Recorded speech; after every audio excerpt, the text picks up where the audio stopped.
According to the FBI, hate crimes in America targeting Muslims or people who just appear to be Middle Eastern surged in the aftermath of 9/11. There is this cloud, with the hate crimes, with the profiling, with being rounded up.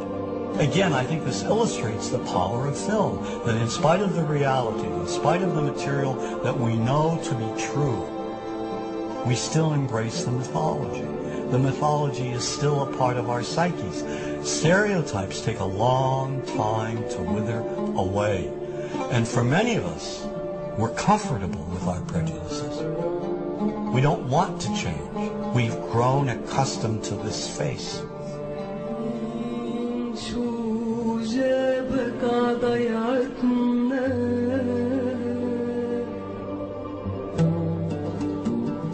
When we think of Arabs, what do we see? What images come to mind?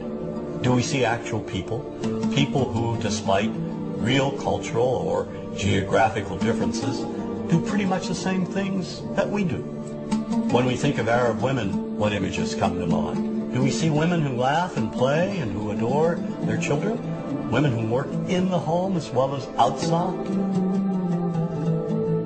Would it come as a surprise to know that in many Arab countries, a majority of college students are actually women?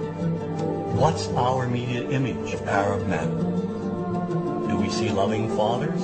Men who want to provide for their families? What about Arab teenagers? Do we see them the way you would think about teenagers in other parts of the world? Then there's religion in the Arab world. Do we see it as all-encompassing, dominating everything else? Do we know that even though faith plays a huge role in the Arab world, just as it does here in the United States, that it's also true that much of the Arab world is quite secular? When we think of Arabs and religion, does Christianity come to mind? Do we remember that there are over 20 million Christians in the region who have lived side by side in harmony with Muslims for centuries?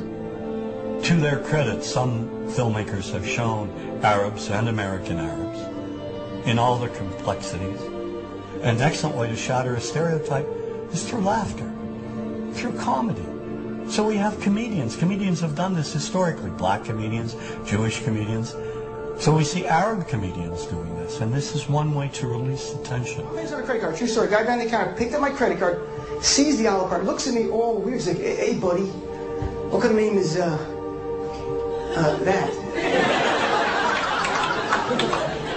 I'm like, "Well, sir, it's an Arabic name." He goes, "What does this mean?" So I'm like, "Well, translate it to English. It means peaceful, friendly Arab."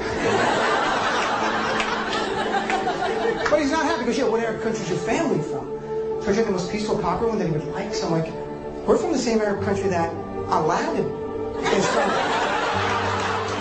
To his credit, Michael Moore in Fahrenheit 9/11 in the DVD includes a scene with this comedy coming out. My name really is Ahmed, and I can't fly anywhere.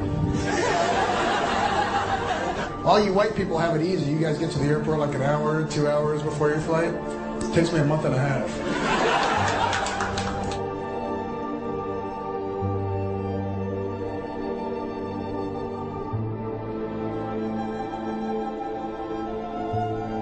Nous vivons dans un monde qu'on peut critiquer, qui est le monde de la dérision. Vous le savez bien, et dans les médias, je dirais le monde de la dérision, on se moque de tout.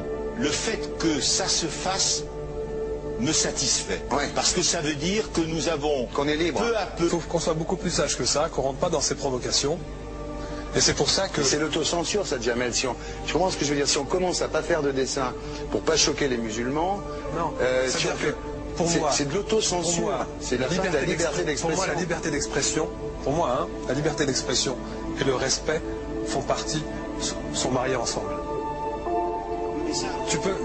Moi, je suis pour la liberté d'expression.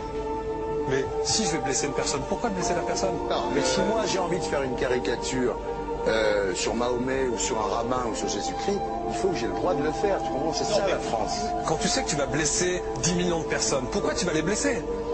Pourquoi? C'est la liberté, c'est ça. C'est la liberté de...